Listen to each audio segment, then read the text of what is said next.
नमस्ते दोस्तों, स्वागत है आपका आज की इस नई वीडियो में। आज के इस वीडियो में हम आईआरबी इंफ्रा यानी आईआरबी इंफ्रास्ट्रक्चर के बारे में डिटेल में बात करने वाले हैं, क्योंकि कंपनी की तरफ से कुछ इंपॉर्टेंट अपडेट्स सामने आए। अभी इस शेयर का क्लोजिंग प्राइस लगभग 44 रुपये के आसपास चल रहा है।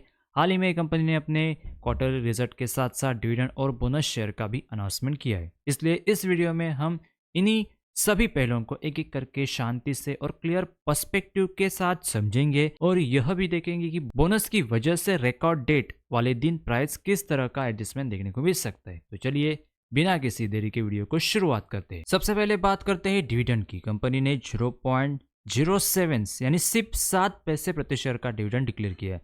अमाउंट के हिसाब से यह काफी छोटा डिविडेंड है। अगर कोई इन्वेस्टर सिर्फ डिविडेंड इनकम के पर्सपेक्टिव से इस शेयर को देख रहा है तो क्लियरली यह बहुत बड़ा पे आउट नहीं है। इस डिविडेंड के लिए रिकॉर्ड डेट रखी गई है 19 फरवरी 2026 तय की गई है और कंपनी ने बताया कि पेमेंट 14 मार्च 2026 तक कर दी जाएगी। यानी अगर आपके पास रिकॉर्ड डेट तक शेयर होंगे तो आप इस डिविडेंड के लिए एलिजिबल होंगे। लेकिन प्रैक्टिकली देखें तो 7 पैसे का डिविडेंड ओवरऑल रिटर्न पर बहुत बड़ा इम्पैक्ट नहीं डालता। अब बात करते हैं फाइनेंशियल रिजल्ट की, क्योंकि लॉन्ग टर्म पर्सपेक्टिव से यही ज़्यादा इंपॉर्टेंट होते हैं। रेवेन्यू की बात करें तो ईयर ऑन ईयर बेसिस पर लगभग 8% की गिरावट देखने को मिली है। यानी पिछले साल के इसी क्वार्टर के मुकाबले इस बार रेवेन्यू थोड़ा कम रहा है। लेकिन अगर क्वार्टर ऑन क्वार्टर देखें तो लगभग 7% की ग्रोथ दिखाई देती है। इसका मतलब शॉर्ट टर्म में कुछ रिकवरी के संकेत दिखाई दे रहे हैं, जबकि ईयरली कंपैरिजन में अभी भी थोड़ा प्रेशर बना हुआ है। ओवरऑल इनकम में भी लगभग यही ट्रेंड देखने को मिला है, सालाना आधार पर गिरावट, लेकिन पिछली क्वार्टर के मुकाबले यह सुधार देखने को मिला है। अब सबसे ज्यादा कंफ्यूजन नेट प्रॉफिट के नंबर्स में आता है। ईयर ऑन ईयर बेसिस पर नेट प्रॉफिट में लगभग 97 यानी 97% की भारी गिरावट दिख रही है।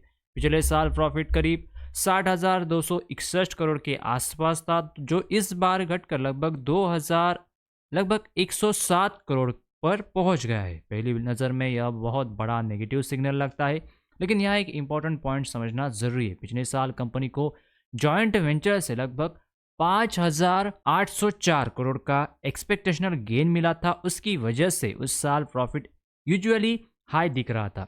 इस बार कोई एक्सपेक्टेशनल गेन नहीं है और साथ ही नई एम्प्लॉय कोड के कारण कुछ डिडक्शन भी हुए हैं। इसलिए अगर हम ऑपरेशनल परफॉर्मेंस को अलग अलग करके देखें तो पिक्चर थोड़ी अलग दिखती है। क्वार्टर ऑन क्वार्टर बेसिस पर प्रॉफिट में करीब 50% की ग्रोथ दिखाई नजर आती है, जो शॉर्ट टर्म परफॉर्मेंस को थोड़ा बेहतर दिखाती है। यानी हेडलाइंस नंबर जितने डरावने दिख रहे हैं उतनी सीधी कहानी नहीं है। अब आते हैं बोनस शेयर पर, जिसका काफी इन्वेस्टर इंतजार कर रहे थे। कंपनी ने 1:1 रेशो में बोनस देने का फैसला किया है। इसका मतलब बहुत सिंपल है, अगर आपके पास एक शेयर है तो आपको एक्स्ट्रा एक शेयर मिलेगा और टोटल क्वांटिटी हो जाएगी 2।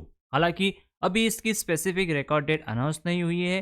कंपनी ने बताया कि ई वोटिंग और पोस्टल बैलेट जैसी फॉर्मेलिटीज पूरी की जाएंगी, जिसमें लगभग 2 महीने का समय लग सकता है।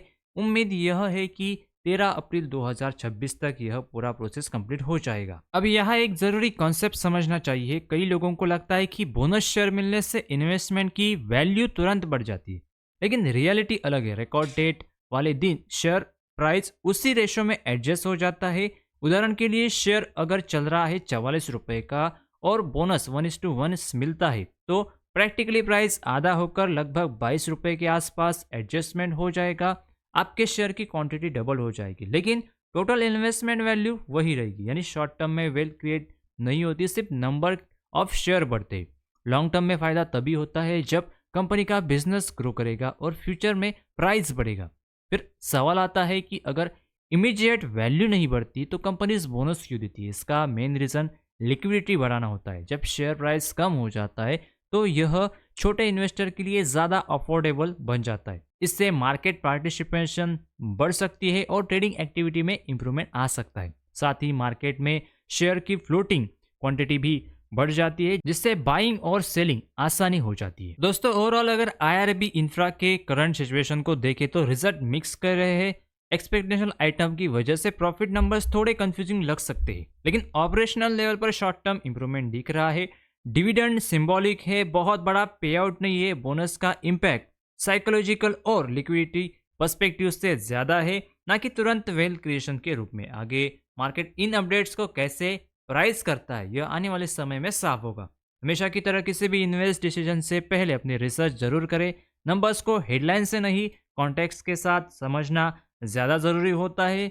इसी बैलेंस पर्सपेक्टिव के साथ आप बेहतर फैसले ले सकते हैं। आई होप ये वीडियो आपको कुछ इन्फॉर्मेटिव वैल्यूबल लगी तो चैनल को सब्सक्राइब, वीडियो को लाइक और अपने दोस्तों के साथ शेयर करें ताकि यह जानकारी ज़्यादा से ज़्यादा लोगों तक पहुंच सके। मिलते हैं किसी नेक्स्ट अपडेट के साथ, तब तक के लिए धन्यवाद।